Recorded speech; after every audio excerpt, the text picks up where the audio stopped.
Zo'r TV telekanalida ertalabdan salom dasturi davom etadi va biz suhbatimizni davom ettiramiz. Yana bir bor eslatib o'tishim kerak. Bizning mehmonimiz ustoz, kinorejissyor, ssenarist, aktyor, ko'p qirrali ijodkor rahmatli Melis Abzalovning qizlari. Ta'siri. Men shvetsar tilini bilaman. Siz gapiravering, men olib ketaverasiz. Men olib ketaman. Hali roziman. Salomlashing. Assalomu alaykum hammaga va rahmat meni taklif qilganingiz uchun juda xursand bo'ldim. Biz ham sizni ko'rib xursand bo'ldik. Ustozni ko'rgandek bo'ldik. Yuzlaringiz o'xshashib ketar.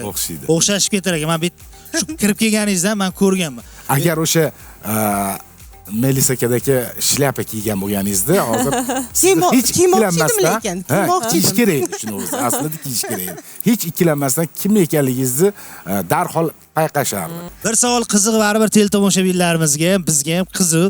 Siz o'qishda o'sha chet elda o'qib turib keyin qolib ketganmisiz? Bu yerda sabab nima bo'lgan? Sabab nima bo'lgan? Misol uchun hozir ko'pchilik gapiradi, Melis aka Abzalovning qizlari bo'lsa, nimaga bu yerda ijod qilmaganlar, otasini, anaqasini davom ettirmaganlar, kasbini deyshadi. Qiziq-ku bizning xalqimizga, bilasiz-ku, ayniqsa ayollarimizga judayam chet elga ketibdi deydi.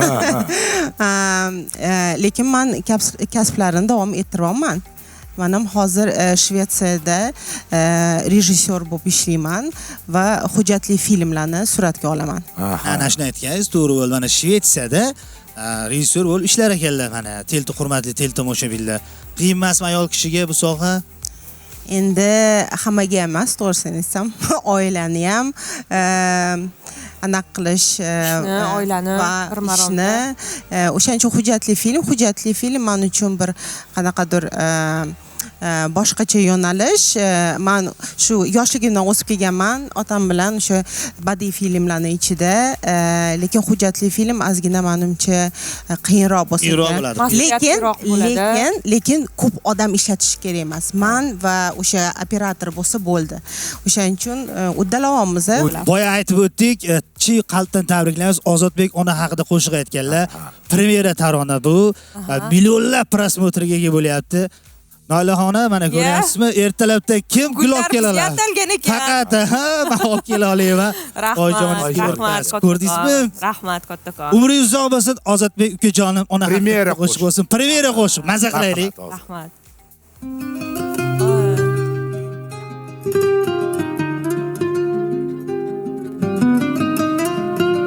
Farishtamiz dardga darmonim onam. Mening bahorim gulu rayhonim onam. Dunyoda borim jannat iforim onam. Ey mehribonim mening madarim onam. Farishtamiz dardga darmonim onam.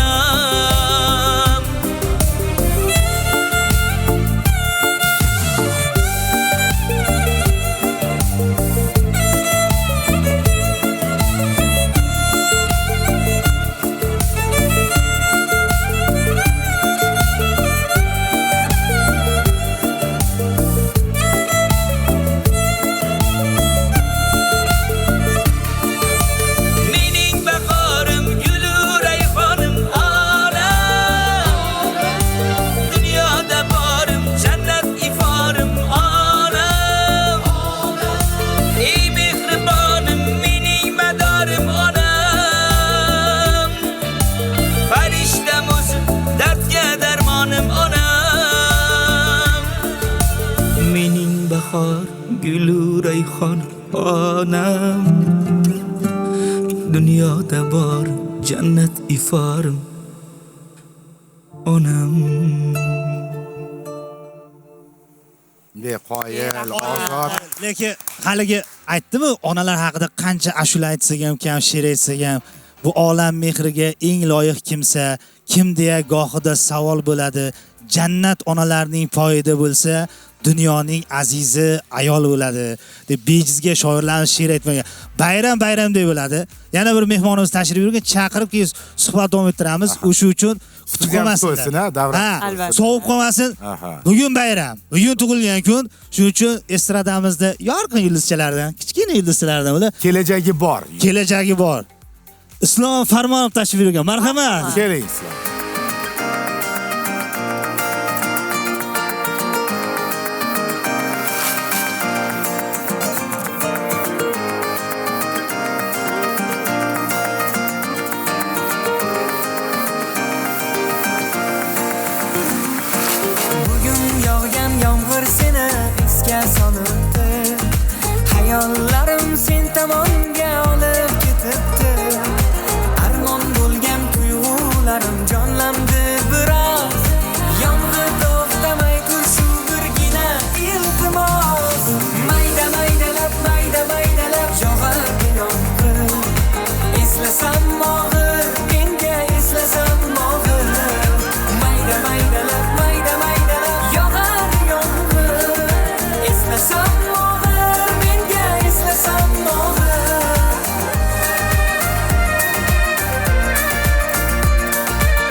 balki shu shirin xayol shavqida lola bo'lsang didoringga yomg'ir bo'layman mayda maydalab yog'ardi yomg'ir eslasam mog'ir menga eslasam mog'ir mayda maydalab yog'ardi yomg'ir eslasam mog'ir menga eslasam mog'ir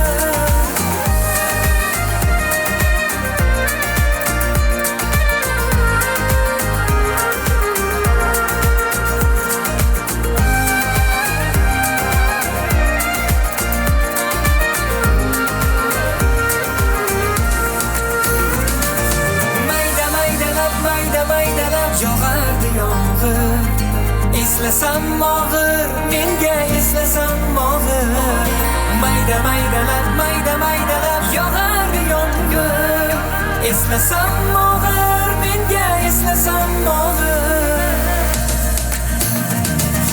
mayda maydalab yog'ardi yomg'ir eslasam mog'ir menga eslasam mog'ir mayda maydalab yog'ardi yomg'ir eslasam mog'ir menga eslasam mog'ir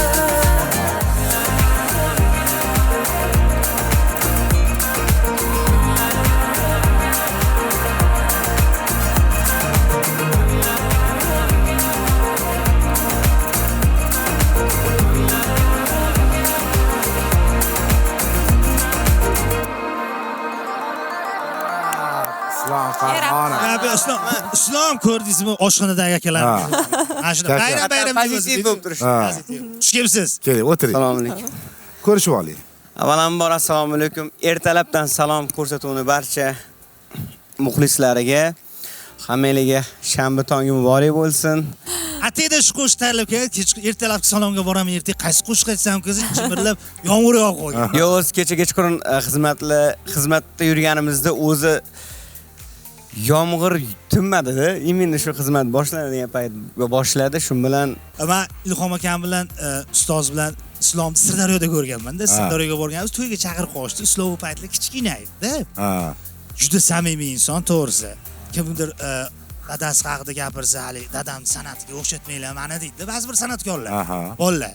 Keyin meni o'g'lim bor, bu ham yaqinda televideniyalarga chiqadi, Islomjon deb olib chiqdi, tagiga stol qo'yganmiz. Stol men qo'yganman o'shanda Sirdaryoda. Rosa san'atkorlar chiqishlariga qiziqardim-da. Stol men qo'yib chalvormoqchi edim bo'lmadi. Lekin juda samimiy inson, rahmat ukam deb o'sha yerda Ilhom aka rosa duo qilganda meni. Menga qiziq bo'ldi bugun sizlar qanaqadir Farzandlarni o'sha taniqli odamlarni farzandlarini taklif Mana siz o'zingiz bildingiz-da. Ana bu nima deydi? Ideya deydi, nima deydi? g'oya. Alinaxondan chiqdi. Qani gaplashaylik bugun deb. Men onalar to'la hammasi qarz etadi. Bizga rahmat. Islom bilan gaplashib o'tirsa, Islomjon bilan odam mazza qiladi. Biz zominga yetib oladi-da. Yo'q, bitta joyga chaqirib qoldilar-da. Men kutmagandim. Keling, aka o'tiramiz deb. Yana ikkita sherigimiz ham bor edi. Ana kutamiz, mana kutamiz. Islomdan darak yo'qda. O'zi reja zominda bo'lgan, o'tiramiz deb. Yo'q, ana oxirida kelib qoldilar, keyin samimiy u yoqdan bu yoqdan oldik, rosa dardlashdik. Menga o'xshab uylanolmayotganlarga aytdi, aka deb nima kim deb bo'lyapti dedi. Men tirikchilik xizmat chiqib qoldi-da. Aka bori kelaman desam, yo'q bo'ldi. Endi san'atkorlar tushunadi-yu, shuning uchun